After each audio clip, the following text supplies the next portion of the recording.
I failed my 2025 New Year's resolution. And the reason I say that is because I typically have the same goal every single year. And that's to make the upcoming year be the best year ever of my life. And unfortunately, I can't say that was the case this year. This year was a very challenging year for me. I would say it was probably the toughest year that I've had in the last 5 years. But with challenges comes growth. And if there's something is that I've definitely learned a lot this year. So in this video, I'm actually gonna go over the top 6 lessons that I learned from everything that I went to. So much so that I even wrote them down to make sure I don't forget any single one. So let's get started. So number 1 is that life will never slow down. And this is something that obviously as you get older, for some reason, time just seems to go by faster. This year, I blinked and it was over. And that expression that I like to use, that life will never slow down, is basically you will never have more time to pick up the hobbies that you want to pick up, or start that business that you've been thinking about starting, or setting time aside to get in shape or work towards whatever goal that you have that you're currently not pursuing. Because as you get older, you're only gonna have more responsibilities, more stress, more things to deal with. There's always going to be something new that's gonna come up. This is something, even if you, let's say you budget, you try to be precise every single month, but there's always gonna be an unexpected expense. There's always gonna be a delay on a project that you were working on. There's always going to be something, and life will never slow down. So you either accept that you're not going to have the things you want if you don't push back against this and make time for them, or understand that you have to be extremely intentional in making time to go after your goals, learning a new language, starting a business, picking up a new hobby, spending time with your loved ones, visiting your family, whatever it is. You're never gonna have less responsibilities and you're never gonna have more time. Things are just gonna keep being on faster. Like the pace of life is just going to keep on accelerating. So that's one big takeaway from this year. So even if you have to force yourself and you don't think you can, you have to make time, claw out your time, because life will never slow down. Number 2, every experience has an end. And this one I unfortunately learned after experiencing the death of some loved ones. And reflecting upon that, if you really think about it objectively, every single thing has literally a date when that experience is going to end. You can think about, let's use a relationship as an example. One day, either because the relationship ends via a breakup, a divorce, or one of the members dies, it's gonna end. There is a guaranteed end date for that experience. Same with a job. Either the company goes over, fires you, you quit, you die. Pretty much every single experience. I try to think about something that doesn't end, but because you're gonna die one day, I'm gonna die one day, everyone dies. That means that every single experience at some point is going to end one way or another. What does that mean? What's the lesson from this? It's that every single day that you waste with, let's say, a negative emotion, let's say you have a disagreement with your girlfriend and you're angry, and you spend 3 days angry at her or just in a very poor mood, and you don't make the most out of those 3 days. You just consumed or wasted 3 days out of however many days are left out of that relationship. Let's say your parents, right? One day they're sadly going to pass away. Right now, there is a fixed amount of days that they have left on this earth, or that you're going to actually spend together. It's like, how many Christmases do you have left? How many summers do you have left, etc. And that just puts things into perspective, that every single opportunity you waste, or every day, every moment, every season, it's a day, an experience, a season that you're not going to get back.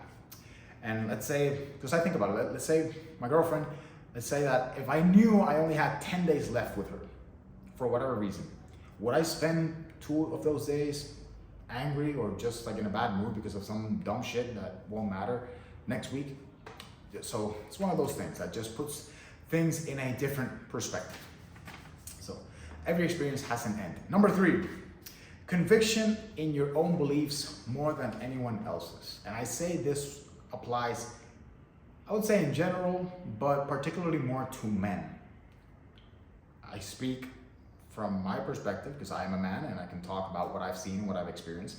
You have to have 100% conviction or more conviction in your own beliefs than anyone else's. What does that mean? That means you can't be fucking anyone else. You can't be your favorite influencer. You can't be your favorite rapper, your favorite entrepreneur. Insert X here. You can only be yourself.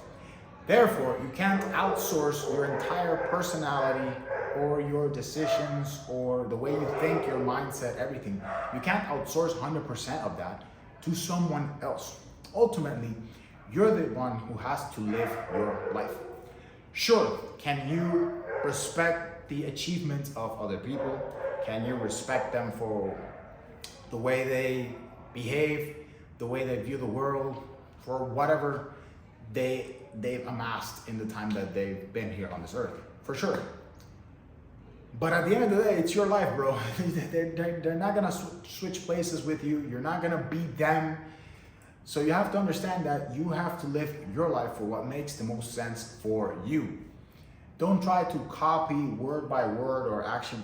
Don't try to copy 100% any other person or any other man, especially now on social media, guys like Andrew Tate or even Alex Hormozi, these guys they're outliers, right? And the context that they have as far as the years that they lived in their existence is not the same context that you have.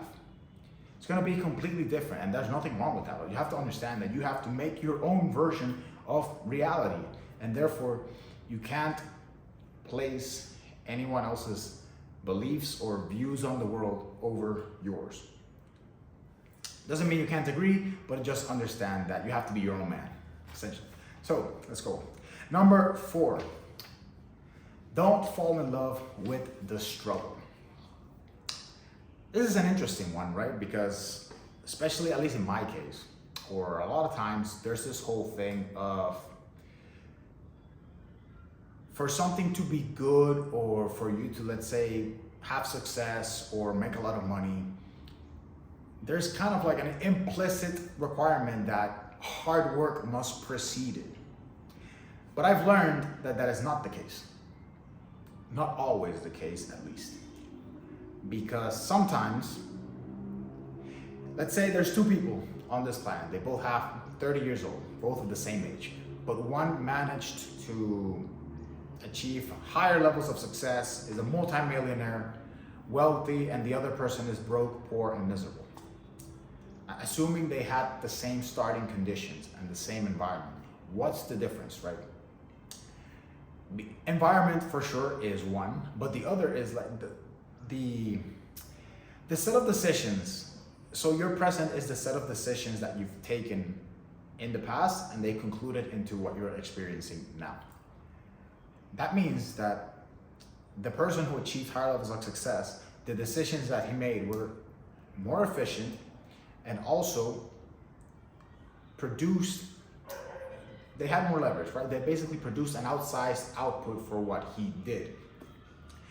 And sometimes there's this whole notion that you have to struggle to get something, but then at the end of the day, when someone has the achievement, like the person has the achievement, really how much importance is placed on whether or not he struggled for it.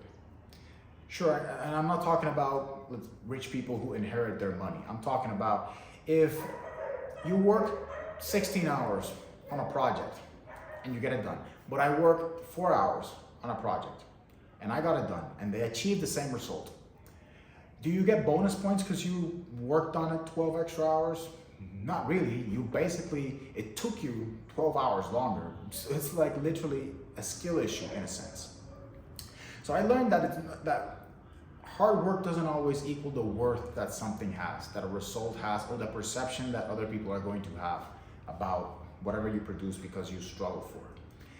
Just keep things simple. There's a lot of there's beauty in simplicity, right? You don't get bonus points for struggling, and you don't get bonus points for coming up with a complex solution if a simple solution exists. So That's the lesson. The next one actually ties into that, and it's about the redefinition of what working smart means. Because you've heard the phrase, most likely, that work smarter, not harder, and then like work hard and smart. I learned this year that what I like to consider my true definition of working smart is knowing what to work hard on. Because again, it's a trap that I've fallen into a lot is that I like working, and I learned that people who are hardworking will always find a hardworking solution to a problem. They won't look for a simple solution or like an easy solution. And that got me thinking about especially the last few years, how much I've been working and the times where I've prided myself about hours put in, right? But if you think about it, let's say you are in a gold mine and you're digging for gold. If you spend every single waking second of your existence digging on a location where there is no gold, you're never going to find any gold. But if you take, let's say, a few hours to analyze where the gold is exactly on the mine, and then you identify it, go there, and then you start digging, working hard to actually get the gold.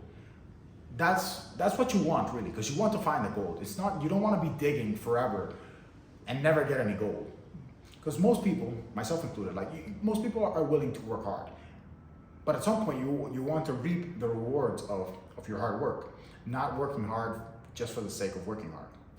And I've learned that it's better to spend a few hours thinking on where it is that you're going to be working hard instead of just blindly digging where there is no gold. So that's another lesson. And my last lesson is that you have to be selfish before you can be selfless. And actually, this is a takeaway mostly related to my health, actually. So when I was younger, or in general, hustle culture, there's this bravado of not sleeping, just going all out, pushing yourself to the max all the time. Especially when it comes to sleep, right? You know, a badge of honor if you don't sleep or if you can't continue to work and perform with poor sleep. I don't know if it's because I'm getting older, but now I have noticed a huge difference in everything, in my performance, in my mood, in my mental clarity, on the days where I get a good night's sleep compared to when I don't sleep. When I don't take care of myself, when I don't sleep, or when I don't take some time for myself to think, do what I want to do, like literally self-care, let's call it, but just be good me, I notice I can't show up as my best self for anyone. I can't do my best work if I'm fucking sleep deprived or tired or in a shitty mood or angry. I just can't. And I learned that I have to prioritize myself so that I can be the best version of myself and give that to others. Because if I'm tired as fuck, irritated, and not pleasant to be around, I'm also not gonna be able to produce meaningful work. So what's the point of pushing through and killing myself when it's a negative chain reaction? Because not only am I destroying my health or myself, but I'm also affecting the people close to me or the people who are impacted by either my presence, my work, etc. And that's something I learned. You can't pour from an empty cup, and it's that whole thing of like the airplane. They tell you to put your mask on first before helping other people, and this is very much true. The best way you can help other people is you have to make sure you are good first. If you're not good, no one's gonna be good, basically. Especially if you are the head of the household, if you're the man, if you are leading the relationship, you're leading a team. If you're not good, no one else is gonna be good. So keep that in mind. Prioritize yourself, your health, your mental clarity, and that way you can then pour onto others. So those are my top 6 lessons from 2025. Next year, the goal remains the same, and it is to make the upcoming year be the best year ever of my life. That hasn't changed. Going at it with full force and with the lessons I just learned. And also, just to wrap up, remember that even though things sometimes don't go our way, There's always a lesson in every single loss, if you want to call it that. It's not a loss if you learn from it, you take a lesson. So keep that in mind heading into 2026. Hope you're all having a wonderful time with your loved ones. Enjoy the holidays. Thank you for watching if you made it this far, and as always, I'll catch you on the next one.